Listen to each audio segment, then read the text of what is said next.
বিজেপির ভোট এজেন্ডায় নারী নিরাপত্তা অন্যতম বড় ইস্যু। কেন্দ্রীয় স্বরাষ্ট্রমন্ত্রী বলছেন যে বিজেপি পশ্চিমবঙ্গে ক্ষমতায় আসার পর মহিলাদের নিরাপত্তা সুনিশ্চিত করা হবে। মহিলাদের বিরুদ্ধে সংগঠিত হওয়া অপরাধে দোষী যদি পাতালেও প্রবেশ করে থাকে সেখান থেকে বের করে এনে তার শাস্তি সুনিশ্চিত করবে বিজেপির সরকার। देखिए 15 साल में जितने भी महिलाओं पर अत्याचार के प्रमुख केस है, पाताल से भी इनके आरोपियों को ढूंढकर जेल की सलाखों के पीछे पहुंचाया जाए।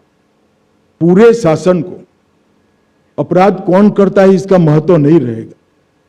कोई भी व्यक्ति महिलाओं के खिलाफ अपराध करेगा उसको धर भी लिया जाएगा और दंडित भी किया जाएगा। और जहां जहां हमारी सरकारें आई है हमने कर कर दिखाया। हमारा ट्रैक रिकॉर्ड है महिला सुरक्षा के लिए। भारतीय जनता पार्टी और एनडीए की सरकारें हमेशा संवेदनशील रही है। मैं बंगाल की माताओं बहनों को भी भरोसा देना चाहता हूं कि महिलाओं के लिए यहां सुरक्षित वातावरण जिम्मेदार की रचना करने की जिम्मेदारी भारतीय जनता पार्टी की आने वाली सरकार की है। और विशेषकर कामकाजी महिलाओं के लिए पूरी स्वतंत्रता रहे, पूरी सुरक्षा रहे, मुखर कर वो अपनी बात कह सके, अन्याय को मुखर कर वो उठा सके। इस प्रकार की वातावरण का निर्मित करने की जिम्मेदारी भारतीय जनता पार्टी की बनने वाली सरकार की। কেন্দ্রের রিপোর্ট সামনে এনে বিজেপি শাসিত রাজ্যে নারী সুরক্ষার কি হাল, কি বললেন ব্রাত্য বসু দেখুন। আপনি এখানে এসে তৃণমূলকে চার্জশিট দিচ্ছেন আর বলছেন নারী সুরক্ষা নেই। আপনার দপ্তরের রিপোর্ট, আপনার দপ্তর বলছে যে নারী সুরক্ষায় সবথেকে বেশি অসুরক্ষিত রাজ্য হচ্ছে উত্তরপ্রদেশ। কটা ঘটনা ঘটেছে সেখানে মহিলাদের উপর? দ্বিতীয় হচ্ছে মহারাষ্ট্র এবং তৃতীয় হচ্ছে রাজস্থান। তিনটেই বিজেপি শাসিত রাজ্য। মণিপুর নিয়ে একটা কথা বলছেন না কেন? ব্রিজভূষণ নিয়ে একটা কথা বললেন না কেন? উন্নাও হাতরাস এই নিয়ে চুপ কেন? আপনাদের মাথায় কি আছে না আমরা জানি।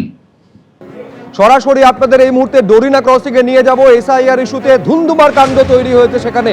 দেখতে পাচ্ছেন মূলত যে অভিযোগ করা হচ্ছে ভোটাধিকার রক্ষা মঞ্চের তরফে যে দ্বিতীয় যে সাপ্লিমেন্টারি লিস্ট, বহু বৈধ ভোটারের নাম বাদ দিয়ে দেওয়া হয়েছে, তার প্রতিবাদে এই ছবিটা একবার দেখুন।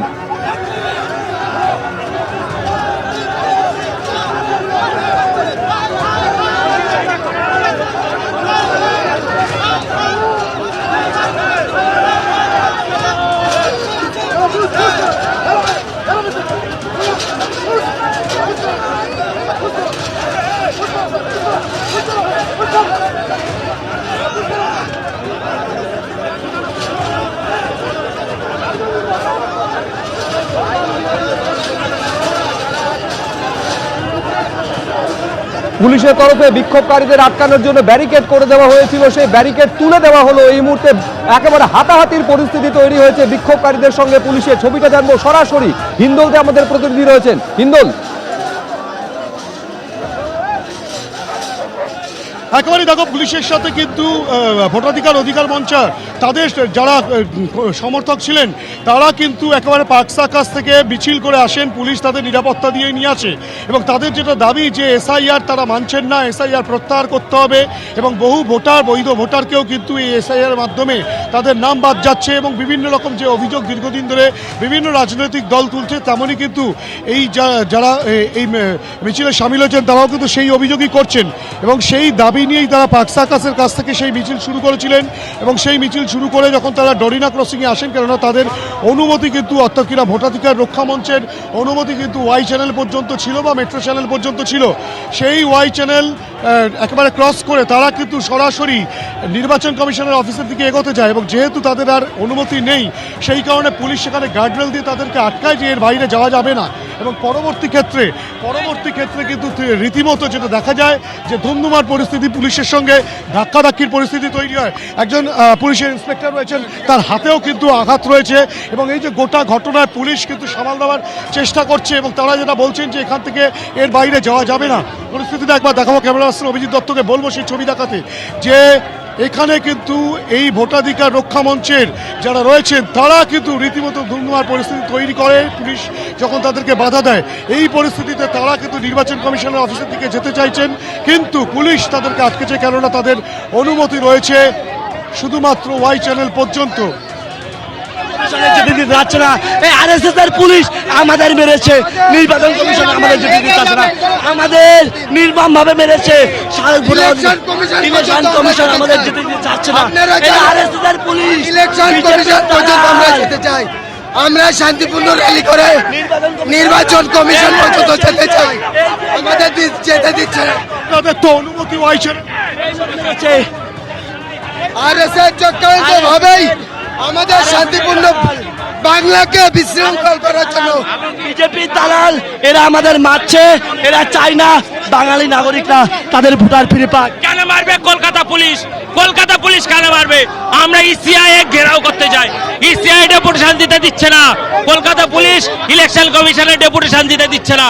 আমরা এই এসআইয়ের বিরোধী আন্দোলন পুলিশ রোধ করতে চাইছে, পুলিশ রুখে দিতে। তাদের তো অনুমতি ছিল ওয়াই চ্যানেল পর্যন্ত, তারপরে আমাদের ইলেকশন কমিশন যাওয়ার অনুমতি আছে, ইলেকশন কমিশনে গিয়ে আমাদের ডেপুটেশন দেওয়ার কথা, আমাদের পুলিশ এখানে আটকে দিচ্ছে, পুলিশ আমাদেরকে যেতে দিচ্ছে না।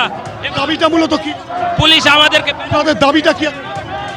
আমাদের দাবি হচ্ছে 2025-এর লিস্ট অনুযায়ী ভোট করতে হবে, আগে ভোটার পরে ভোট, আগে সব ভোটারকে ইনক্লুড করতে হবে, তারপরে এদের জন্য আমরা লড়াই করছি। এই বাচ্চা এই ধুমধুমার পরিস্থিতি কিন্তু একেবারে লেলিন সরণির যে সংযোগস্থল সেখানটা কিন্তু হচ্ছে পুলিশের সঙ্গে রীতিমতো ধস্তাধস্তির পরিস্থিতি। ক্যামেরা পার্সন অভিজিৎ দত্তকে বলবো আরেকবার ছবিটা দেখাতে। কলকাতা পুলিশের একাধিক আধিকারিক যেমন রয়েছেন, একাধিক পুলিশ কর্মী, তারা কিন্তু গোটা পরিস্থিতিকে সামাল দেওয়ার চেষ্টা করছেন। শান্তিপূর্ণভাবেই কিন্তু এই মিছিল প্রথমে আসছিল পার্ক সার্কাস ময়দানের কাছ থেকে, সেই মিছিল শুরু হয়। ভোটাধিকার রক্ষা মঞ্চ নামে সেই মঞ্চ গঠন করে বেশ কিছু কর্মী সমর্থক, অর্থাৎ কিনা এদের মধ্যে যারা ছিলেন তারা কিন্তু পায়ে পা মেলান এবং তারা কিন্তু সেই মিছিল একেবারে ডরিনা ক্রসিং পর্যন্ত নিয়ে আসেন। ডরিনা ক্রসিংয়ের কাছে এসে খানিকক্ষণ তারা গোটা রাস্তা অবরুদ্ধ করে দেন, মানববন্ধন তৈরি করেন এবং তাদের যেটা বক্তব্য যে এসআইআরকে ক্যান্সেল করতে হবে এবং এসআইআর প্রক্রিয়া তারা মানছেন না, বহু ভোটারের নাম বাদ দেওয়া হচ্ছে যারা বৈধ ভোটার। এবিপি আনন্দ, এগিয়ে থাকে, এগিয়ে রাখে।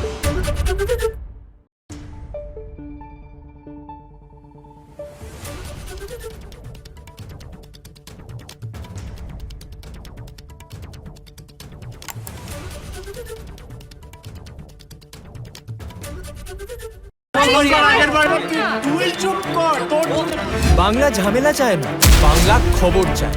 বাংলা খবর, বাংলার খবর।